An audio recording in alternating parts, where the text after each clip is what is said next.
es importante hablar del PIAN, o Programa de Investigaciones Arqueológicas del Alto Magdalena, porque es, como su nombre lo dice, una secuencia de proyectos que se pudieron realizar entre el año 1981 y el 2005, cuando me desempeñé como profesor del Departamento de Antropología de la Universidad Nacional de Colombia. Pero para comprender esta importancia, yo creo que hace falta recordar unos antecedentes, porque este proyecto no inició de un momento a otro, sino que se ha ido estructurando con el paso de los años. Antes de ser profesor del Departamento de Antropología de la Universidad Nacional, había tenido la oportunidad de desempeñarme como docente en el Departamento de Antropología de la Universidad del Cauca.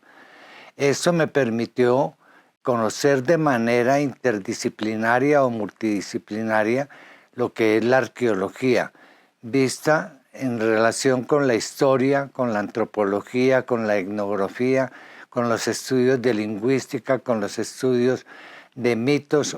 o de los pueblos indígenas que trabajaban mis colegas o profesores en la Universidad del Cauca en Popayán. Pero me quiero remontar un poco más atrás, cuando era un estudiante de la carrera de Historia en la Universidad del Valle, en Cali.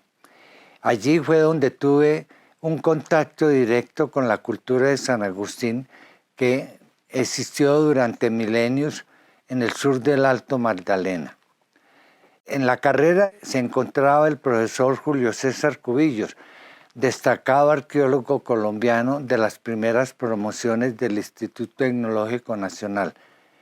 Tuve el privilegio, digo que es un privilegio porque para ser un estudiante de historia no era fácil ingresar a la investigación arqueológica. Pero el profesor Cubillos en ese momento se encontraba haciendo una excavación muy importante en el Parque Arqueológico de San Agustín, en la Mesita C, y él decidió hacer un seminario para los estudiantes que estábamos interesados en conocer qué era la arqueología. Entonces viajamos un grupo de estudiantes con un profesor, con el profesor que me trae muy buenos recuerdos, que es Francisco Zuluaga. Estando en San Agustín, el doctor Cubillo nos había preparado una historia de la arqueología de San Agustín, y al mismo tiempo nos llevó al lugar de la Mesita C, donde realizaba sus excavaciones, que había encontrado un par de estatuas maravillosas y varias tumbas monumentales. Esta circunstancia me mostró lo que era una cultura prehispánica, que para ser un estudiante de historia no era lo más indicado de descubrir, porque la historia en ese momento todavía existía de manera tradicional, que la historia empezaba con el descubrimiento y conquista del continente americano después de los viajes de Cristóbal Colón. Pero de todas maneras yo me emocioné mucho al ver estas figuras maravillosas, estos seres de piedra, lo que significaba esa monumentalidad con la arquitectura de grandes lajas de piedra. Eso me llevó a emocionarme tanto que le solicité al profesor Cubillos que si quería ser el director de mi tesis de grado. Y él me preguntó, ¿y sobre qué la haría? Yo le dije, doctor Cubillos, yo quiero hacerla sobre algo que esté relacionado con la cultura de San Agustín. Me dijo, eso no es posible. En primera instancia me respondió de manera muy categórica, porque usted no es estudiante de una carrera de antropología y no ha tenido una formación básica en las teorías de la antropología, la trascendencia que ha tenido en sus diferentes áreas, y usted está familiarizado es con la historia, o sea, con los archivos, con los documentos que se conservan para poder interpretar lo que pasó del siglo XVI en adelante hasta la modernidad. Pero yo le dije, doctor Cubillos, es que yo no quiero hacer excavaciones porque yo no tengo la formación para hacerlo, pero me gustaría trabajar mucho la estatuaria, las esculturas de esos maravillosos seres de piedra. Me dijo, bueno, eso sí es posible, porque eso usted lo puede hacer, pero lo hablamos en Cali y yo lo voy a pensar a ver que usted me haga la propuesta directa. Esto fue en realidad la manera como yo descubrí el deseo de dedicarme toda mi vida a la cultura de San Agustín. Cuando me graduó como historiador, consigo trabajo en el Departamento de Antropología, como lo acabo de decir, y allí fue una situación maravillosa porque como historiador descubrí qué relaciones tienen lo que pasó en la historia del siglo XVI hasta el XX o hasta el presente y lo que había pasado con las comunidades indígenas prehispánicas que habían existido durante milenios en tierras que hoy llamamos Colombia o americanas. Esto me acercó sobre todo al mundo amazónico porque había varios profesores que se habían interesado por trabajar las culturas indígenas como las del río Caquetá, entre las cuales sobresalen los Muru y Minane,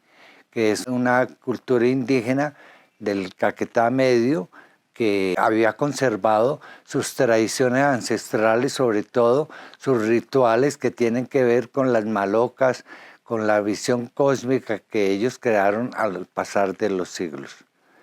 Entonces allí descubrí o establecí un puente entre la historia y la arqueología. Primero me tenía que ubicar en el siglo XVI cuando llegaron los conquistadores, que significó un cambio muy grande para toda América, para todas las civilizaciones americanas. Ubicarme ahí para mirar hacia atrás, como decimos los occidentales, hacia la historia prehispánica y mirar qué había pasado con estas culturas hacia el presente, qué había pasado con 3 siglos de colonización, de adoctrinamiento, de exterminio de muchos pueblos indígenas. Y en ese sentido, para mí era muy importante ver lo que había logrado sobrevivir, sobre todo en unas regiones como la Amazonia, mucho más que en otras regiones como el Cauca. Al llegar a la Universidad Nacional en el año 1981, hice una propuesta de investigación que fue posible porque las circunstancias históricas me favorecieron. No hacía mucho había sido creada en el año de 1970 la Fundación de Investigaciones Arqueológicas Nacionales por parte del Banco de la República de su área cultural, lo cual era una creación muy apropiada en un país donde no había recursos para hacer investigación arqueológica o eran mínimos a nivel del Estado. La otra institución que favoreció las circunstancias fue el Instituto Colombiano de Antropología, como se llamaba en ese entonces. Este instituto era el representante del Estado encargado de conservar, investigar, preservar el patrimonio arqueológico, y entre los cuales estaba el de la cultura de San Agustín por su arte monumental en piedras. La tercera circunstancia que me favoreció fue el ambiente de reforma en que se encontraba la Universidad Nacional o la carrera de antropología. Tuve la ocasión de participar en ella y logramos crear algo que hoy en día puedo decir que fue muy acertado. En ese momento en Colombia no existían estudios de maestría ni de doctorado, o sea que había que formar en un pregrado a gente muy joven para que se formara y pudiera graduarse y empezar a ejercer como arqueólogo sin ninguna especialización particular. En ese sentido, el PIAM yo lo vinculé a la carrera de antropología, al área que incluía una formación básica desde una introducción de los fundamentos de la arqueología, luego ver la prehistoria o arqueología del Viejo Mundo, la de América y la de Colombia. Y habían una serie de cursos que eran de contenido libre en que cada profesor, de acuerdo a su investigación, llevaba a los estudiantes a terreno a hacer prácticas o a participar en las excavaciones que realizaba. Eso a mí me favoreció mucho porque estos estudiantes se veían en la necesidad de definir si querían ser arqueólogos o antropólogos sociales. Al final de la carrera se aprobó un curso de laboratorio que era un curso práctico tanto en terreno con excavaciones o en laboratorio en la universidad, clasificando y analizando datos obtenidos en el campo. Yo pude en ese sentido en 1981 empezar con la vinculación directa de los estudiantes, o sea, no existía el antagonismo entre dar clases y hacer prácticas de terreno. En ese sentido, pues desde el comienzo yo todos los cursos los orienté hacia las problemáticas que tenían que ver con la cultura de San Agustín. Me acuerdo en estos momentos que di un curso sobre el templo, pero el templo desde que aparecen en el Viejo Mundo las primeras civilizaciones como Egipto, Babilonia, Grecia, Roma y otras, para que los estudiantes se dieran cuenta que la región arqueológica de San Agustín estaba asociada a una organización social y política que tenía que ver con la religión o con los pensamientos mágicos o míticos, como me gusta más llamarlos, ¿cierto?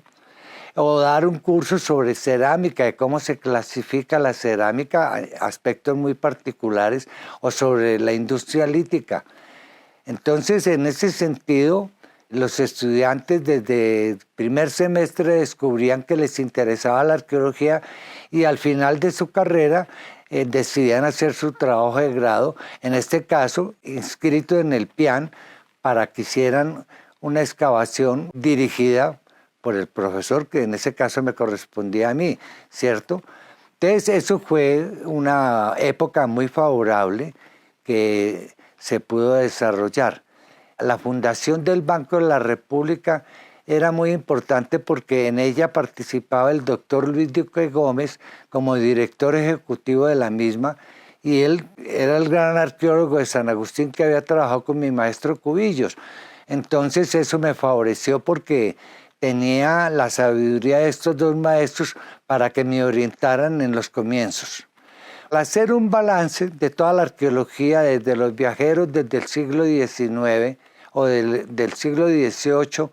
y viajeros extranjeros que vinieron a recorrer los territorios colombianos, me sirvió para analizar todo lo que tenía que ver con la arqueología. Luego, a comienzos del siglo XX, con Preuss, un etnólogo alemán que fue el primer profesional que excavó en San Agustín. Y luego, en los años 30, la creación de la antropología oficial bajo la responsabilidad del Estado colombiano cuando se creó en 1941 el Instituto Etnológico Nacional. Entonces aparecen personajes muy valiosos como el etnólogo francés Paul Rivet, Gregorio Hernández de Alba, que hasta cierto punto al principio era un autodidacta, pero es el primer antropólogo colombiano que luego se forma con el apoyo de Paul Rivet en la Universidad de París para hacer sus estudios en antropología. Él en el 1936 había hecho las primeras excavaciones en la región de Tierra Adentro, en el Cauca, que está asociado a la cultura de San Agustín, y luego con el arqueólogo español José Pérez de Barradas realizaron las primeras excavaciones después de Preuss para interpretar la cultura de San Agustín. Más adelante, no es necesario mencionar todas las personas que han trabajado en San Agustín, vienen los años 40, cuando ya se ha creado el Instituto Etnológico, como lo acabo de decir, y el doctor Duque empieza a hacer sus investigaciones en diferentes regiones de San Agustín, y él dura hasta los años, creo que 63 o 64 del siglo pasado. Esto me llevó a hacer un balance para iniciar el PIAN de todo lo que estos arqueólogos habían propuesto como interpretación de ese misterioso y enigmático arte escultórico de esa sociedad que lo había hecho, y descubrir cuáles habían sido sus orientaciones teóricas y metodológicas. Pero, por ejemplo, encontré que casi todos se habían dedicado a excavar sitios funerarios porque ahí estaba la monumentalidad de la estatuaria y de las tumbas megalíticas, pero habían descuidado la organización social, la economía, el manejo del territorio. Entonces, como persona que pertenecía a una nueva generación, se me ocurrió empezar a buscar un enfoque conceptual, y ahí es donde viene que los antecedentes del PIAN fueron muy importantes, porque el enfoque etnohistórico me llevó a no encasillarme en una teoría como se acostumbraba, ya fuera marxista o funcionalista o estructuralista, sino a buscar una apertura en la que yo establecía un puente del pasado para poderlo interpretar con el presente, con las culturas indígenas que estaban vivas, ¿cierto? Sobre todo en lo correspondiente a la territorialidad y al mundo simbólico de la estatuaria, que había tenido la oportunidad de conocer formalmente como estudiante de historia, como ya también lo había dicho. Entonces, en ese sentido, empezamos a buscar contactos de la arqueología. En los años 80 o desde la década anterior de los años 70, en América se estaban produciendo cambios en la arqueología. En Estados Unidos había surgido la nueva arqueología o New Archaeology, que va a trascender mucho porque la llaman como la mirada diferente a la arqueología de los pioneros de comienzos del siglo XX. En el Perú estaba un arqueólogo muy sobresaliente, Luis Guillermo Lumbreras, que estaba proponiendo una arqueología desde enfoques marxistas, pero con un carácter no esquemático, sino social, así la llamó arqueología social. Entonces eso nos interesaba y por eso yo tuve la oportunidad de viajar al Perú para establecer contacto directo con este maestro. También había otro polo de discusión que era México, con la ENA o Escuela Nacional de Antropología, donde había un grupo de profesores que hoy en día son muy sobresalientes, han hecho una gran labor científica, en donde ellos estaban debatiendo hasta qué punto era válida la nueva antropología norteamericana o era hacer una arqueología marxista que a veces llegaba a esquemas muy rígidos de modo de producción, de relaciones sociales de producción, pero que eso no me satisfacía para aproximarme a lo que yo ya conocía en la cultura de San Agustín. Quisimos empezar no con un modelo teórico rígido como se acostumbraba desde los años 70, sino se me ocurrió, dije, como han trabajado más que todos los centros monumentales, funerarios, esto es una interpretación sesgada o parcializada y hay que mirar todo el territorio, hacer una arqueología regional como se empezó a llamar en ese entonces y hacerla a largo plazo. Entonces por eso me familiaricé con la geología, con los paisajes, con la ecología de esta región de Colombia que es muy atractiva porque es el macizo colombiano y ahí nace la cordillera oriental y la central que se dirigen hacia el norte de Colombia. La propuesta era que teníamos que ver conceptos como manejo de climas diversos o microverticalidad como se había propuesto para las regiones del Ecuador y del Perú, sobre todo en el Ecuador con trabajos de etnohistoria como los de Frank Salomon, que hablaban de la importancia que tenían los Andes septentrionales o del norte, que eran muy diferentes a lo de México o Mesoamérica y el Perú. En el Perú existen grandes paisajes muy contrastados entre la costa y las grandes alturas con nieves perpetuas de los Andes, ¿cierto? Entonces aquí en Colombia lo que habían era una serie de valles longitudinales como el del Cauca, el río Cauca y el Magdalena, que estaban muy cerca a las cordilleras, que alcanzaban alturas grandes, pero que era de fácil acceso. O sea, las culturas indígenas tuvieron acceso a los climas cálido, templado, frío, hasta alcanzar los páramos y en algunas regiones como la Sierra Nevada de Santa Marta, las nieves perpetuas.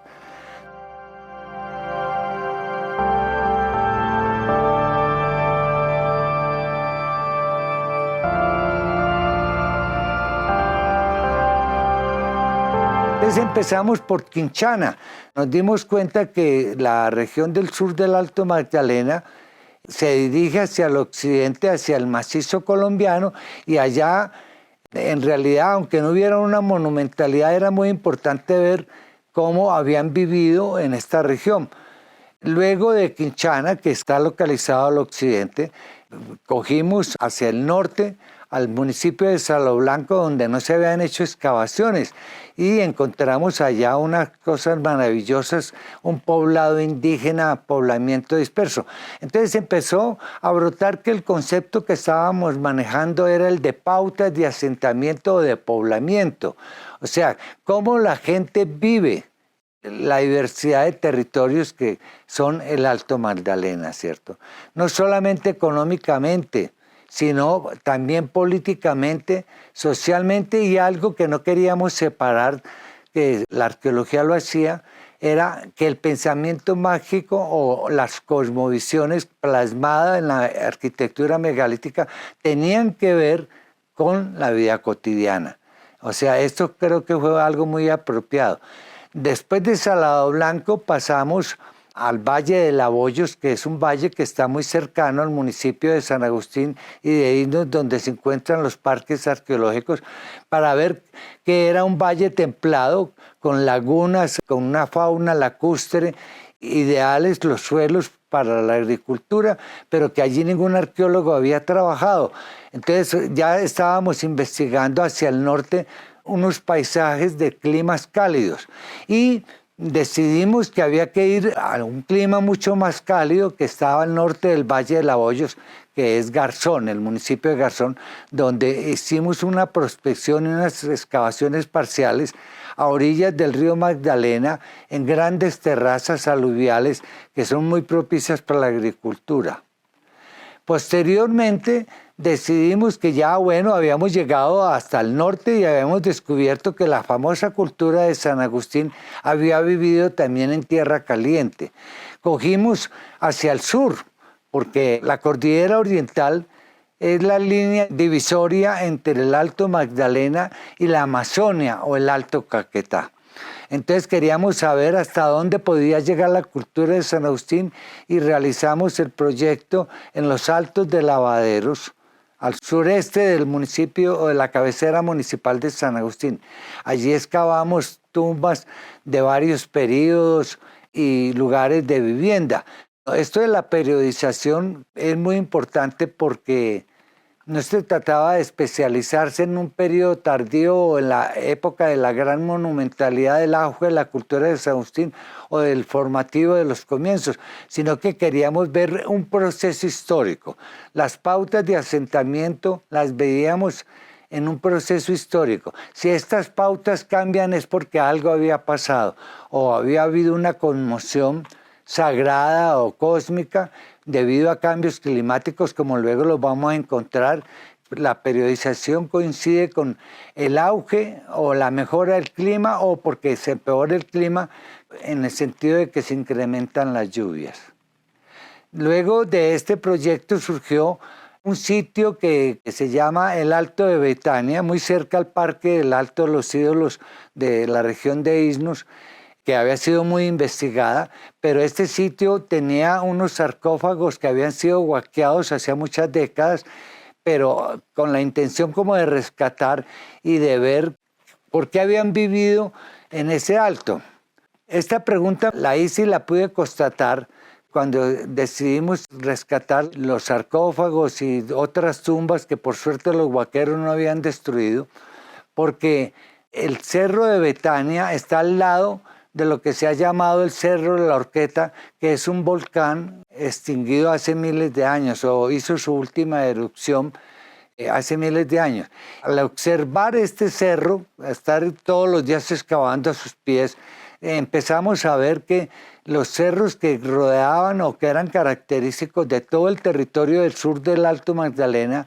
estaban alineados. Entonces ahí empezó a surgir un modelo cósmico que en realidad era importantísimo para entender la cultura que había o las culturas que habían habitado durante milenios este territorio.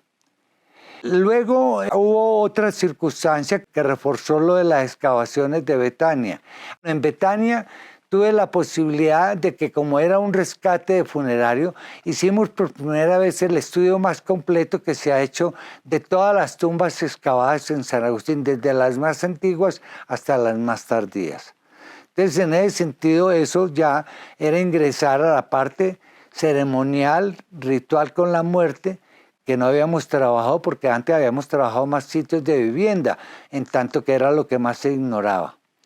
Pero aquí hubo una circunstancia, en San Agustín todo el mundo visita, hay un sitio único por sus rasgos, que no es un cementerio, que se llama La Chaquira. A orillas del río Magdalena hay un afloramiento de rocas muy antiguas que están a orillas del abismo en la margen derecha del río Magdalena. En estas rocas hay unos relieves, sobre todo una piedra, un gran monolito que tiene 3 figuras que tienen los brazos hacia los lados y lo mismo los pies como en actitud de adoración. Y hay otros relieves, hay un oso, hay un lagarto, hay unas caritas, bueno, otros relieves de animales que están mirando hacia el río. Entonces, la pregunta que nos hicimos después de con la experiencia también que habíamos tenido con el sitio del Alto de Betania, es que esto debería tener una orientación solar. Y como habíamos visto ya ciertos alineamientos visualmente cuando excavábamos, entonces decidimos hacer una toma con brújula y con elementos que los programas de computadores permiten con la NASA orientar estos relieves y descubrir que estaban mirando cada una de las 3 figuras, 2 masculinas y una femenina, que cada una miraba hacia uno de los puntos por donde nace el sol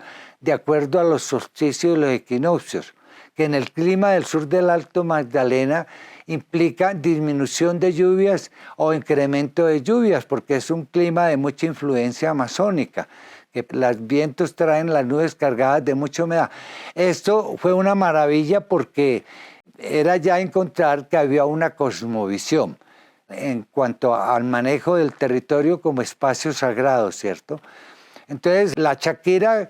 llevó a establecer un calendario, como existen en todas las culturas indígenas, de periodos de cosecha, de siembra, de lluvias, rituales asociados al maíz, al chontaduro, como sucede en el Amazonas, y a rituales que llamamos chamánicos. Entonces, en este sentido, hicimos el estudio cartográfico con el Cerro de la Horqueta como un axis mundi y surgió algo maravilloso, que los principales cerros o sitios de cementerios monumentales donde estaba el arte escultórico estaban orientados de acuerdo a unos radios en donde el Cerro de la Horqueta, el antiguo volcán extinguido, era el centro que permitía dar una cosmovisión como radial cósmica. Esto ya fue muy importante porque no queríamos separar los pensamientos chamánicos de los pensamientos de la vida cotidiana. La última temporada de excavaciones y prospecciones del Pian la llevamos a cabo en una región o un sitio que se llama la Llanura de Matanzas del municipio de San Agustín. ¿Por qué escogimos este sector? Lo escogimos por su localización geográfica, porque se encuentra en la mitad de todo el sur del Alto Magdalena. Esta llanura hay que cruzarla para llegar a los centros monumentales del Parque Arqueológico de San Agustín, para comunicarse con el municipio de Isnos, Salado Blanco, el municipio de Pitalito y otras regiones. Los resultados que obtuvimos aquí en esta llanura fueron muy importantes porque nos integraron todo lo que habíamos identificado y excavado en los proyectos anteriores. O sea, de acuerdo con una periodización, encontramos que la llanura había sido ocupada en tiempos formativos en el período del Clásico regional y por los yalcones del período tardío. Entonces, Matanzas era como armar el rompecabezas que nos permitía integrar todo el territorio del sur del Alto Magdalena que nos habíamos propuesto con el programa de investigaciones. El establecer una visión cósmica del territorio del sur del Alto Magdalena fue fundamental para inscribir dentro de esa gran riqueza natural el pensamiento plasmado en la piedra, o sea, en las estatuas. En ese sentido, ya teníamos que establecer una propuesta de interpretación. Los arqueólogos anteriores habían dicho que eran el dios de la guerra, el dios de la lluvia, el dios del maíz, sobre todo porque ellos tenían una mentalidad difusionista en que pensaban que una cultura se podía interpretar a partir de México y del Perú, que era donde se habían realizado grandes proyectos de investigación arqueológica, y suponían que de México o de Mesoamérica y los Andes centrales habían migrado a poblar otros territorios como los de Colombia. Entonces esto era una teoría muy prejuiciada porque no se podía sustentar, y en la medida en que se hacían más investigaciones se encontraba que la historia de los Andes del norte, que corresponden a Venezuela, a Colombia, Ecuador y toda la Amazonia y la Orinoquia, pues no correspondía con eso, eran historias paralelas, no era que hubiera llegado la cultura de un centro civilizador. Entonces, ¿qué propuesta hicimos para superar este enfoque que se tenía de la estatuaria de San Agustín? Entonces ahí es donde viene el enfoque histórico de que yo ya había tenido la oportunidad de estudiar los pensamientos míticos de la Amazonia colombiana y de encontrar que habían una serie de analogías que se podían establecer en cuanto a los rituales chamánicos que siguen haciendo todavía los mayores o chamanes o sabedores o payés, como se los llaman, de acuerdo a cada cultura, en los rituales que hacen de manera permanente en las malocas. Entonces empezar a descubrir que los mitos vivos correspondían con el modelo cosmológico que acabo de plantear. Entonces esto fue muy valioso porque ya no era comparar una estatua con un dato de un mito o con un dato etnográfico, lo cual considerábamos incorrecto, sino que eran hacer paralelos simbólicos sistemáticos. Entonces había que identificar cuál era el sistema simbólico de San Agustín para poderlo comparar con los mitos del Caquetá, como una cosmovisión, no como mitos aislados o fragmentados. Entonces en San Agustín encontramos que habían unos elementos muy claros, que había un personaje central que era esa estatua que aparece en montículos o aislada,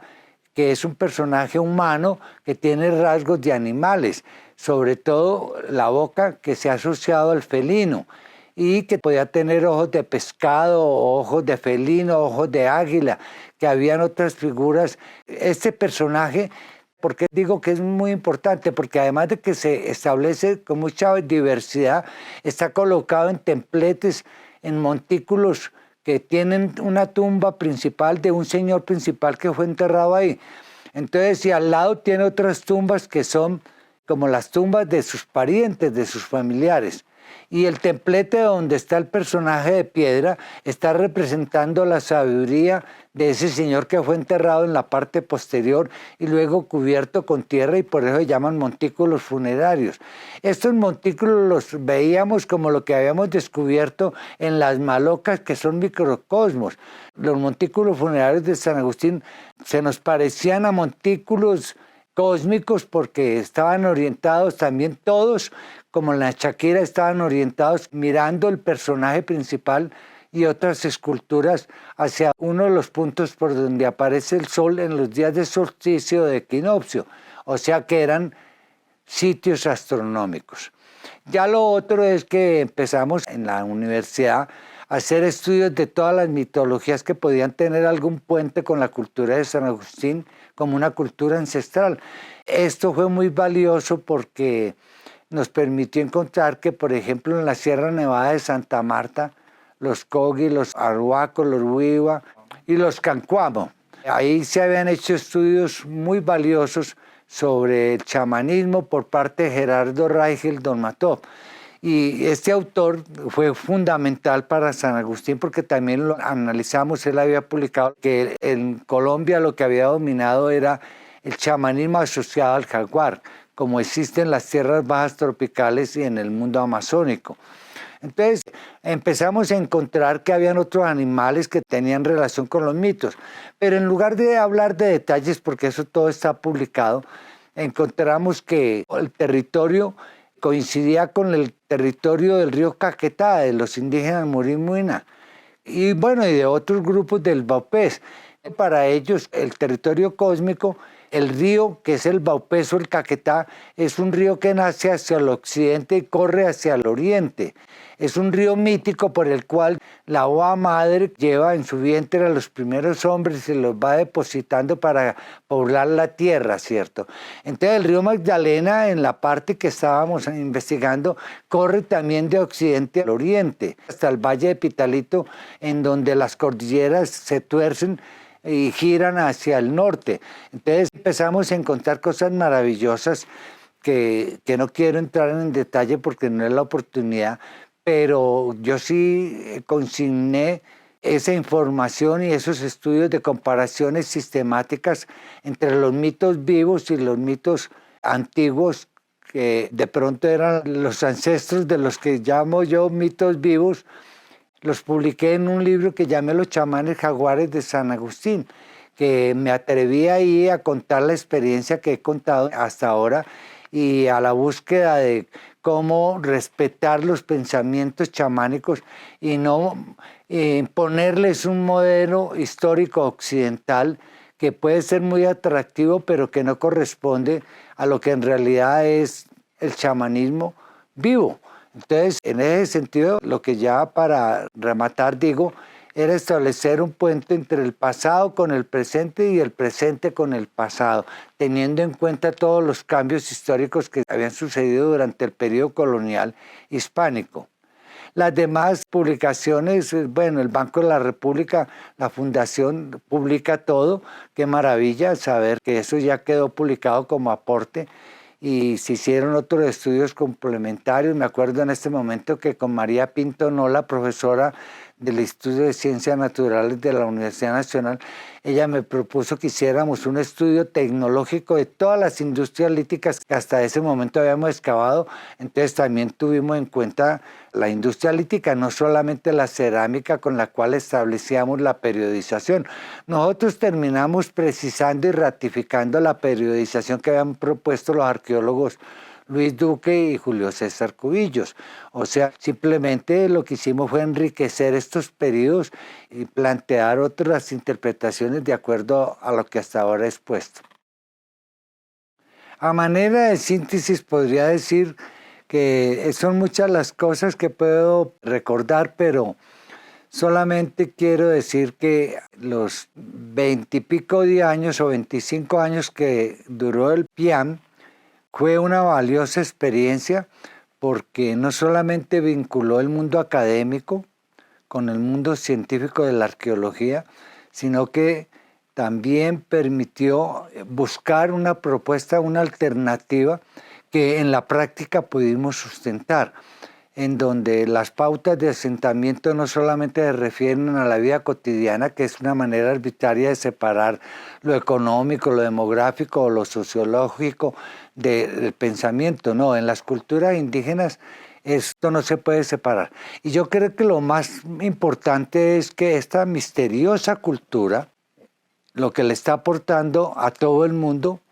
porque fue declarada por eso Patrimonio de la Humanidad, porque es un bien imprescindible para la humanidad y precisamente estamos celebrando 30 años de esa declaratoria por parte de la UNESCO.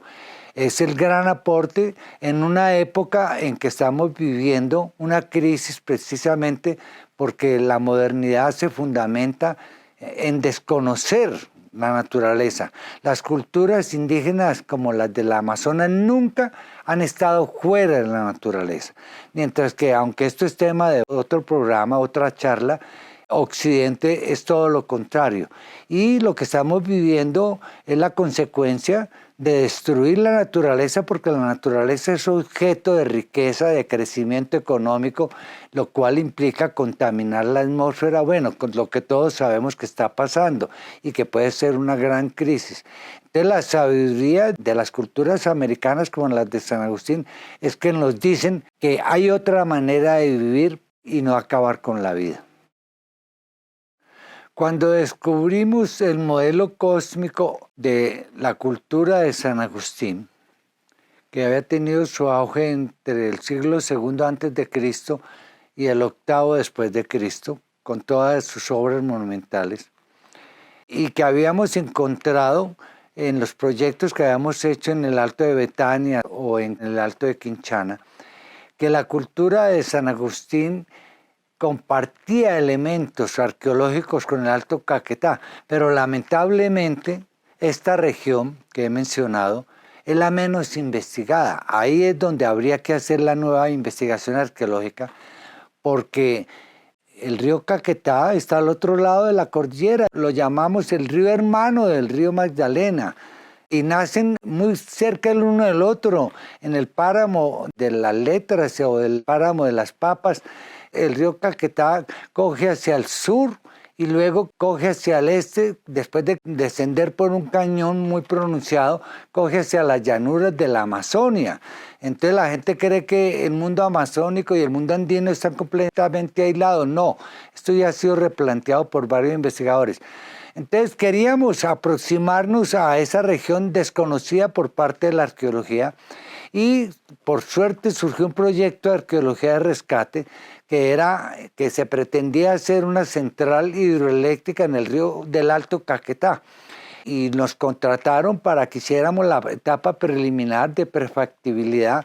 Y esto fue una oportunidad maravillosa porque era la primera vez que se hacía una prospección desde el nacimiento del río Caquetá, cercano al del Magdalena, vuelvo y repito, hasta la ciudad de Mocoa, que está en el Piedemonte. Entonces, esto nos permitió encontrar que aunque la periodización de San Agustín no era idéntica, o los complejos cerámicos, que es los que permiten esta identidad cronológica, sí habíamos encontrado cerámica antigua en Mocoa que tiene que ver con la del formativo o el periodo más antiguo del Alto Magdalena, o sea, asociado a la cultura de San Agustín. Y lo mismo encontramos que la cerámica más tardía, que de acuerdo con las crónicas de conquista, el Alto Caquetá fue territorio de los andaquíes, y los que habían ocupado la región de San Agustín, después de que la cultura megalítica entró en crisis hacia el 700, 800 después de Cristo, el territorio fue ocupado por los yalcones. Los yalcones también pueden proceder del Alto Caquetá, pueden ser parientes de los andaquíes. Entonces, en ese sentido, este proyecto nos permitió sacar las primeras fechas y las primeras clasificaciones cerámicas, y en ese sentido encontramos las pruebas empíricas de que la cultura de San Agustín no está aislada en el Alto Magdalena, sino que está estrechamente vinculada al Alto Caquetá y al Piedemonte amazónico, y muy probablemente a la selva amazónica, a la gran llanura cubierta de selvas donde existen las culturas como los Muri-Muinane o los de Sana del Baupés. Hay un enfoque que he mencionado como fundamental desde el comienzo del PIAN, pero que en realidad no he desarrollado a manera de síntesis. En cada proyecto de los que mencioné anteriormente, llegábamos hasta el momento de la conquista. Para no entrar en detalle, esta región fue violentamente conquistada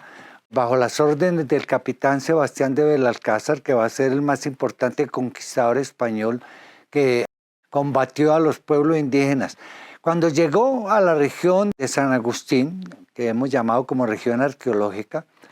ahí con sus capitanes Pedro de Añasco y Juan de Ampudia, hubo una guerra frontal con unos indígenas que hemos podido generalizar con el nombre de yalcones.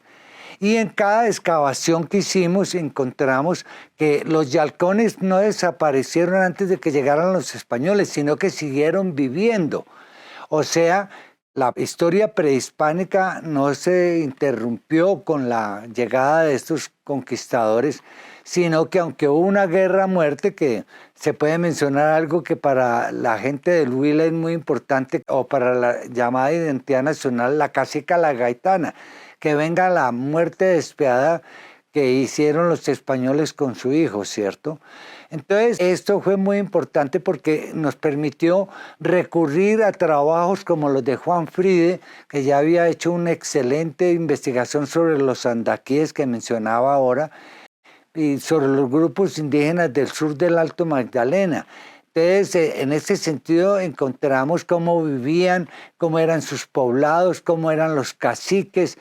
que sustentaba su poder. El poblado de Morelia, que encontramos con decenas de terrazas de habitación, campos de cultivo, canales de drenaje, debió haber pertenecido a uno de estos caciques y halcones. Entonces, la etnohistoria del momento de la conquista, como lo dije al comienzo, era fundamental porque nos permitía mirar eso que llamamos el pasado prehispánico y hacia la colonia y luego hacia el presente. ¿Qué pasó con los yalcones? Por ejemplo, entonces terminamos investigando los trabajos que se han hecho en archivos regionales, ¿cierto? Cómo estos yalcones terminaron fundando lo que van a ser luego las poblaciones españolas como el poblado o el pueblo de San Agustín. Entonces, la mirada etnohistórica también la particularizamos con el sentido interdisciplinario de fuentes escritas, de mundo territorial cósmico, simbología de la estatuaria, que tiene que ver con las culturas que están vivas en la Amazonia. O sea, pudimos establecer un enfoque y sentir la satisfacción de que ese enfoque fue acertado porque era multidisciplinario. Tuvimos en cuenta la toponimia que se establece en los archivos o con las visitas de los oidores de la Real Audiencia, con los nombres que se conservan hoy en día todavía en poblaciones y sitios naturales, como decir isnos, que eso es una palabra indígena, y digamos con la arqueología, con la cerámica, con los líticos, estudios paleoclimáticos que también se han hecho, en que se muestra cómo fue la historia del clima durante los últimos 10.000 años, con estudios agrológicos de fertilidad de suelos, para mirar que el sur del Alto Magdalena es una región ideal para ser habitada y para crear unas maravillosas culturas aborígenes.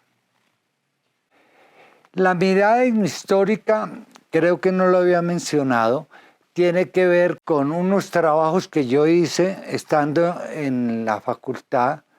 de Humanidades o el Departamento de Antropología de la Universidad del Cauca en Popayán. Esto fue fundamental como experiencia de etnohistoriador. Iba a decir de historiador, pero es de etnohistoriador. Para establecer un puente entre el pasado remoto y el presente, surgió la necesidad de hacer un trabajo que llamamos Etnohistoria del Gran Caquetá, financiado también por la Fundación del Banco de la República. Este trabajo fue importantísimo porque pudimos rescatar toda la información desde la más antigua de los primeros conquistadores que recorrieron el Alto Caquetá y el Alto Magdalena hasta el presente, ¿cierto? Encontrar muchas tradiciones indígenas, a pesar de que habían sido sometidos a la colonización de los misioneros franciscanos y en otra parte ecuatoriana por parte de los jesuitas. Pero pudimos rescatar toponimia, palabras, organización social, vida en malocas, en pueblos, y eso, pues, como lo he dicho, era fundamental para establecer ese nexo entre lo prehispánico y la actualidad. Para particularizar el momento de la conquista, a mí se me ocurrió hacer un proyecto, y estando en Popayán, sobre todo en el Cauca, que es un territorio con Nariño donde se han conservado mucho las poblaciones indígenas, han logrado mantener sus tradiciones. En ese caso quiero mencionar a los Misak, o como llamábamos pueblo de los guambianos o de Guambía, en el municipio de Silvia, cercano a la ciudad de Popayán. Todo el mundo hablaba de que habían existido unos caciques muy importantes y que había habido una conquista, que había habido enfrentamientos entre el capitán Sebastián de Belalcázar con los indígenas. Pero nadie había hecho un estudio detallado con una mirada étnica, no con una mirada de historiador tradicional en que lo que le importan son los datos de pronto políticos o de hacer apología a España. Entonces queríamos eso y por eso mencioné a los Misak. Hice un trabajo de colocarme en un periodo muy concreto que fue, digamos, la primera mitad del siglo XVI, para reconstruir quiénes habían habitado en lo que era la parte del Alto Cauca, en este caso, o lo que se llamó la antigua gobernación de Popayán. Y fue maravilloso porque recopilamos toda la información escrita y la que se había logrado conservar hasta el presente.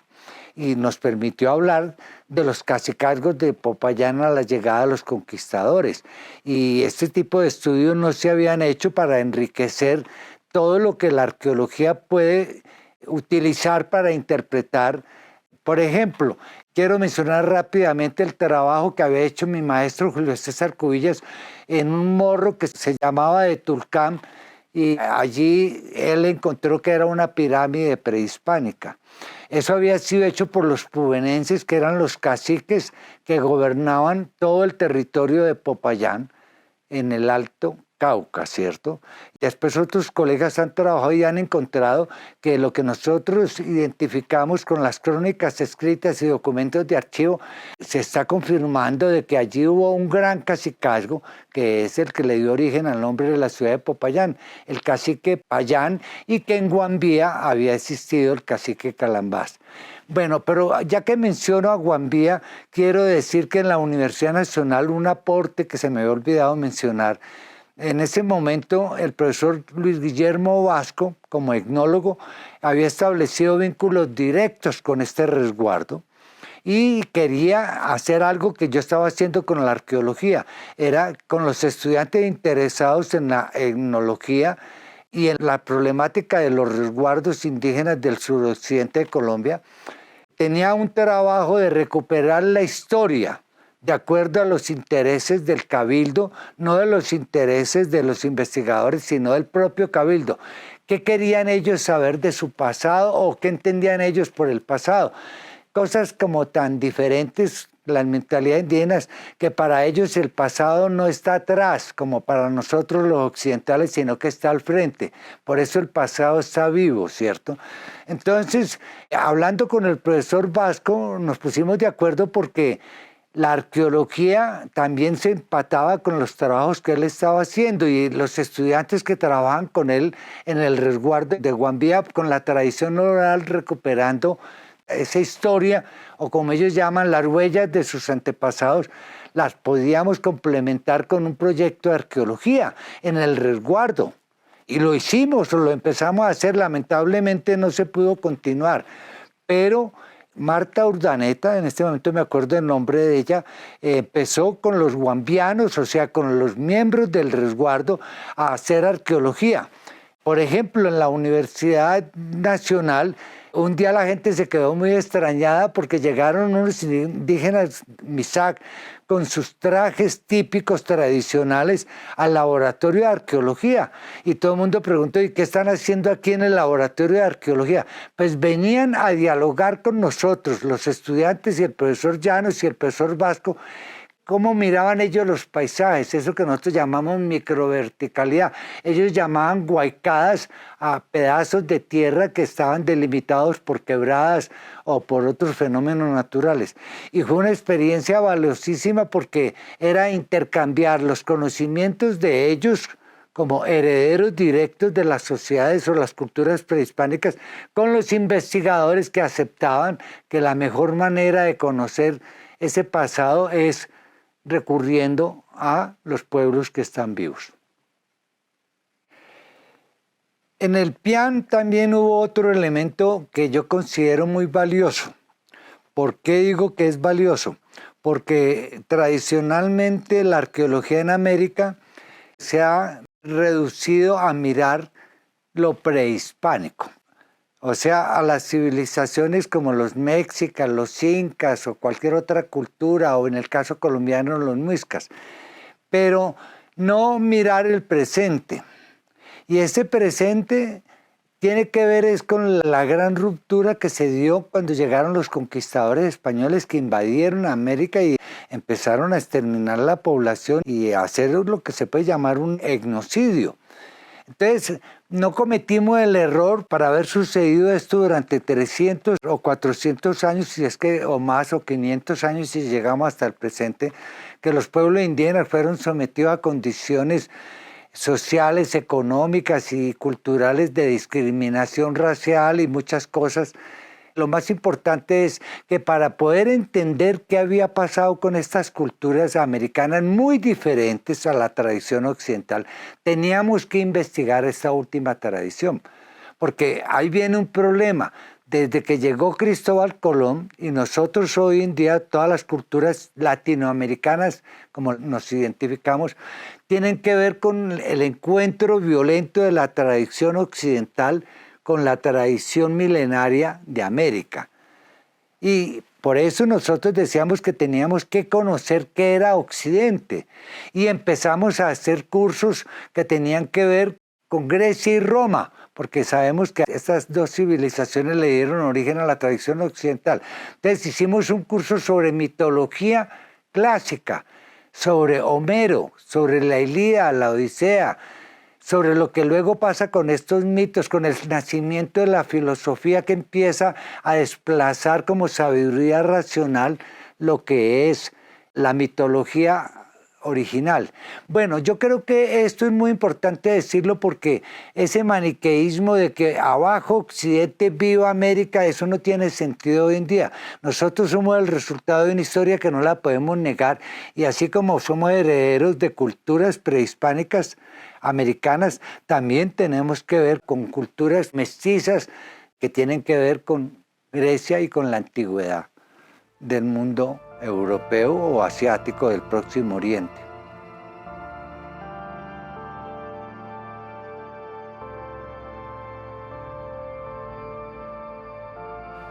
A manera de epílogo, quiero dedicar los resultados que obtuvimos en el PIAM a las comunidades del sur del Huila, donde tuvimos la oportunidad de trabajar.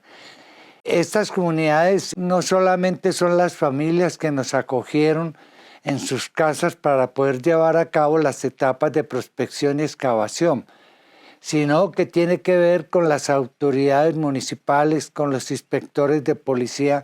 que siempre nos dieron una acogida cuando les propusimos que estábamos interesados en trabajar en la jurisdicción de su municipio o de su territorio.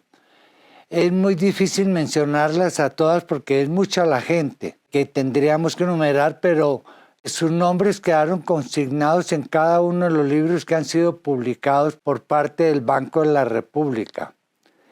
También quiero agradecerle, aunque esto se sobreentiende,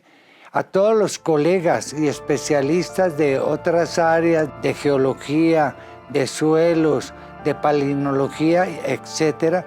que nos colaboraron de manera desinteresada, simplemente pensando en que el PIAM tuviera o lograra los objetivos que se había propuesto.